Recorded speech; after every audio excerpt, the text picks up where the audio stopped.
Hello friends, welcome to my YouTube channel.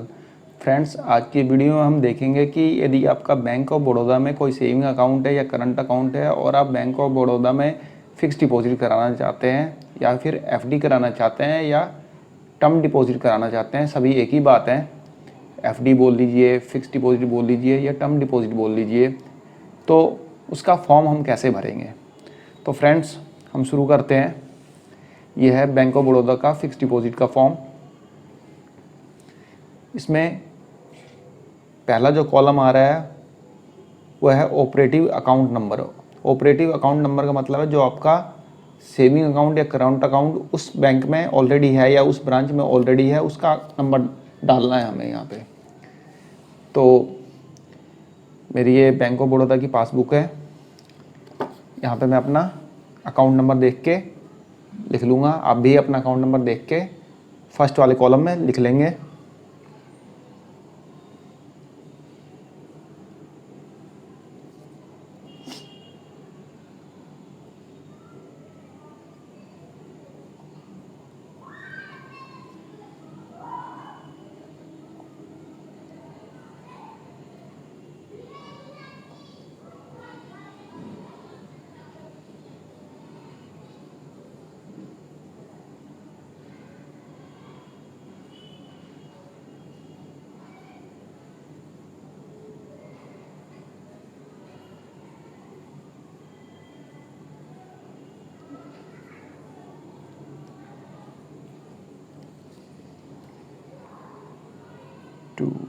आप उसको ध्यान से चेक कर लेंगे कहीं कोई गलती तो नहीं है।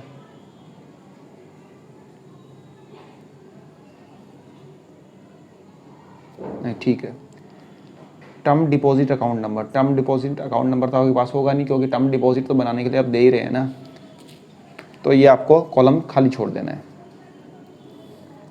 फुल नेम, इसमें आप अपना नाम डालेंगे।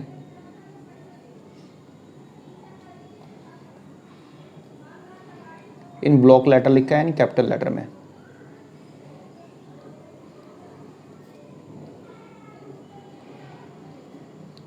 एग्जिस्टिंग कस्टमर, इसमें आप राइट कर दीजिएगा, यानी आपका ऑलरेडी उसमें अकाउंट है।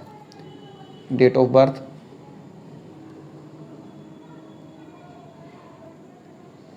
यहाँ पे अपना पैन नंबर डालेंगे आप।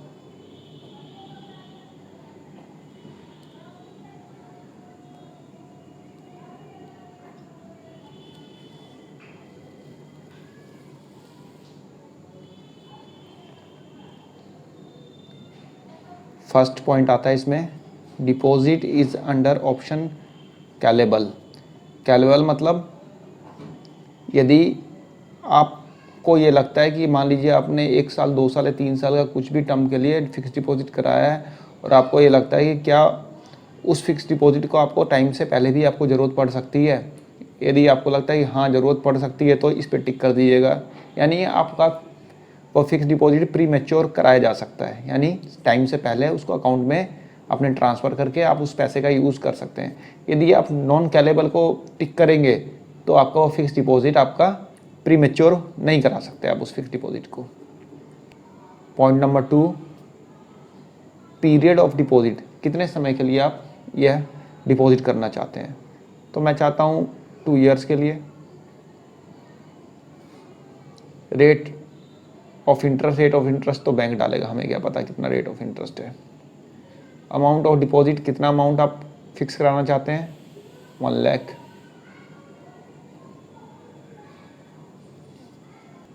यहाँ पे वर्ड्स में भर देंगे।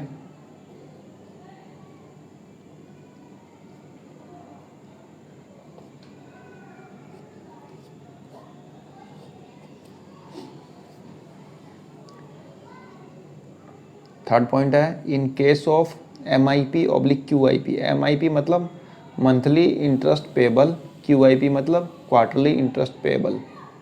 देखिए, यदि आपने 1 लाख की फिक्स डिपॉजिट कराई है और आप चाहते हैं कि उसका जो ब्याज है आपको हर महीने आपके अकाउंट में आ जाए और आप उस पैसे का यूज़ कर सकें, तो आप MIP पे टिक कर देंगे। और यदि आप चाहते हैं कि 3 महीने में एक बार ब्याज आपके अकाउंट में आए तो QIP पे टिक कर देंगे।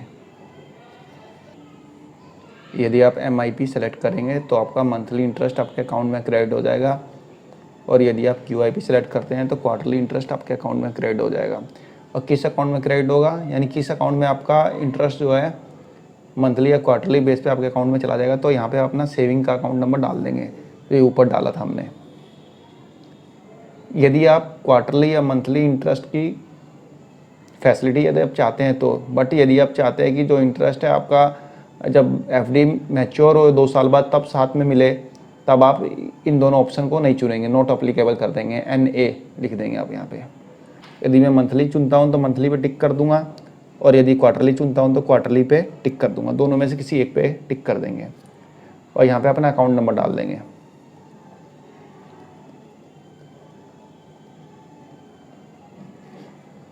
विद यू यहाँ पे ब्रांच का नाम लिखेंगे, सपोज डेट मेरी ब्रांच है पश्चिम बिहार।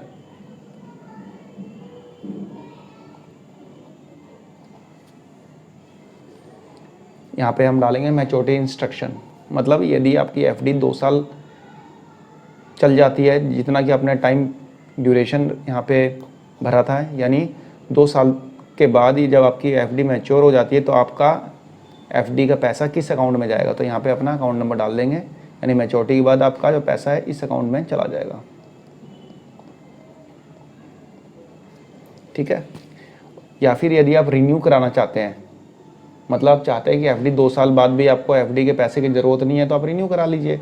और रिन्यू कराएंगे तो कितने टाइम के लिए रिन्यू कराना चाहते हैं तो वह टाइम इसमें डाल दीजिएगा। मान लीजिए 3 साल के लिए तो 3 इयर्स डाल देंगे, 2 इयर्स या फिर 2 इयर्स डाल देंगे, जो भी आपको सुटेबल हो। जब भी आपको लगे कि आपको पैसे की ज़रूरत जितने समय तक नहीं है तो वो टाइम आप यहाँ पर डाल दीजिएगा।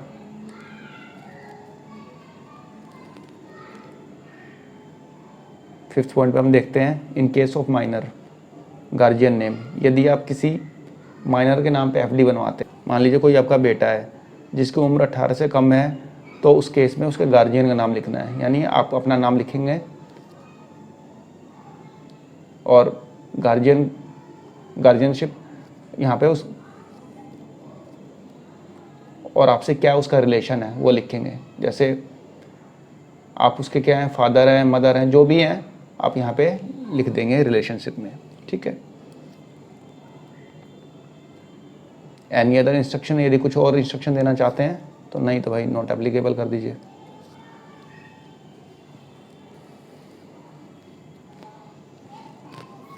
सेवन नंबर पॉइंट पे ऑपरेटिंग इंस्ट्रक्शन। यदि आप चाहते हैं कि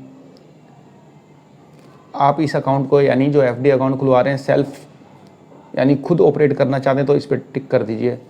यदि आप चाहते हैं, यदि मान लीजिए आपका ज्वाइंट नेम पे FD खुल रही है तो आइदर और सर्वाइवर, मतलब जिसके साथ आपका ज्वाइंट नेम है, या आपकी वाइफ के साथ हो, आपके भाई के साथ हो, आपके पिताजी के साथ हो, किसी के भी साथ ज्वाइंट नेम पे यदि FD खोल रहे हैं तो आइदर या सर्वाइवर, या तो आप ऑपरेट कर लीजिए या फिर आपके पिताजी या जो भी आपके साथ ज्वाइंट में है वो ऑपरेट कर लेगा, दोनों में से कोई भी कर सकता है। तो या यदि आप ये फैसिलिटी चाहते हैं तो इस पर टिक कर दीजिए।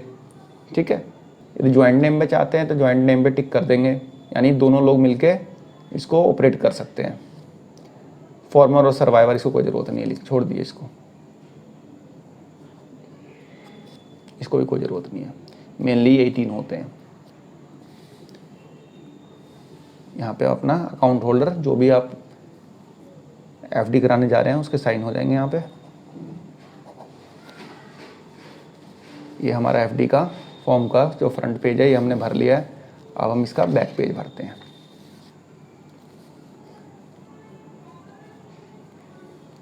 यहाँ पे आपके साइन हो जाएंगे।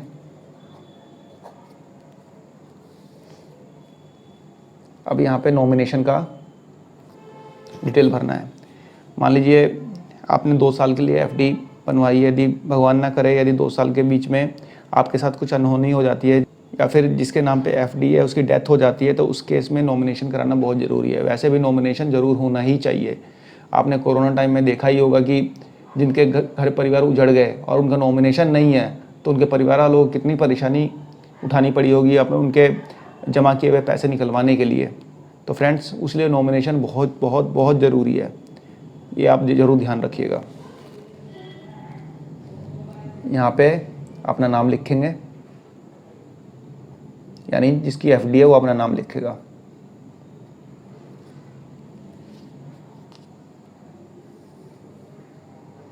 जिस ब्रांच में आप करा रहे हैं उस ब्रांच का नाम लिखेंगे।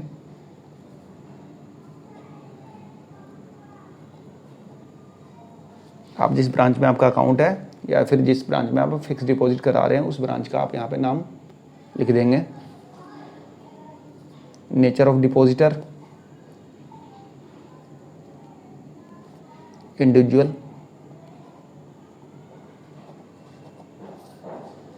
Name of the nominee, nominee का नाम डाल देंगे।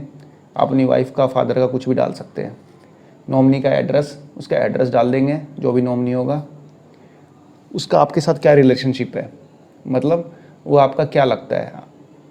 तो जैसे लोग अपनी वाइफ का डालते हैं नॉर्मली, तो वाइफ का लिख देंगे। उनकी एज कितनी है, एज डाल देंगे। यदि नॉमिनी माइनर है यानी 18 साल से कम है या फिर नाबालिग है तो वहाँ पर उसकी डेट ऑफ बर्थ यहाँ पर डाल देंगे। यदि एफडी होल्डर की डेथ, जो उसकी एफडी का ड्यूरेशन चल रहा है उस बीच हो जाती है और उसने किसी माइनर को अपना नॉमिनी बना रखा है, तो ऐसे केस में किसी ऐसे व्यक्ति का नाम यहाँ पे लिखेंगे कि यदि अकाउंट होल्डर की डेथ एफडी के ड्यूरेशन में हो जाती है, तो माइनर तो समझ नहीं पाएगा ना कितना पैसा है क्या है, तो इसलिए उस केस में किसी ऐसे व्यक्ति का नाम जिसकी एज 18 साल से ऊपर है उस व्यक्ति का नाम यहाँ पे लिख दिया जाएगा। बट यदि मान लीजिए एफडी 5 साल की करा रखी है और जो माइनर है उसकी एज 17 ईयर्स है और अकाउंट होल्डर की डेथ जो है 3 साल बाद होती है एफडी कराने के, तब तो ये माइनर से मेजर हो ही जाएगा, तब तो कोई प्रॉब्लम ही नहीं है। बट यदि उसकी डेथ एफडी कराने के 10 दिन बाद हो जाती है अकाउंट होल्डर की डेथ, तो उस केस में किसी ऐसे व्यक्ति का नाम जिसकी एज 18 ईयर से ऊपर होगी उसका नाम यहाँ पे लिखा जाता है। यहाँ पे डेट डाल देंगे जिस तारीख को आप एफडी कराएंगे, प्लेस डाल देंगे दिल्ली, जो आपका हो वो आप डाल दीजिएगा। और हाँ, यदि आप किसी माइनर को नॉमिनी बना रहे हैं तो वहाँ पे 2 आपको गवाह की साइन लगेंगे, जिसमें किसी को भी आप गवाह बना सकते हैं, किसी को भी विटनेस बना सकते हैं। उसका नाम, उसका एड्रेस और उसका साइन यहाँ पे कराना पड़ेगा 2। और यहाँ पे जो एफडी करा रहा है उसके साइन हो जाएंगे यहाँ पे। तो फ्रेंड, आपने यहाँ पे देखा कि यदि आपको बैंक ऑफ बड़ौदा में फ़िक्स डिपॉजिट कराना है तो उसका क्या प्रोसीजर है, आपने समझा। आशा करता हूँ आपको वीडियो पसंद आई होगी। धन्यवाद, नमस्कार।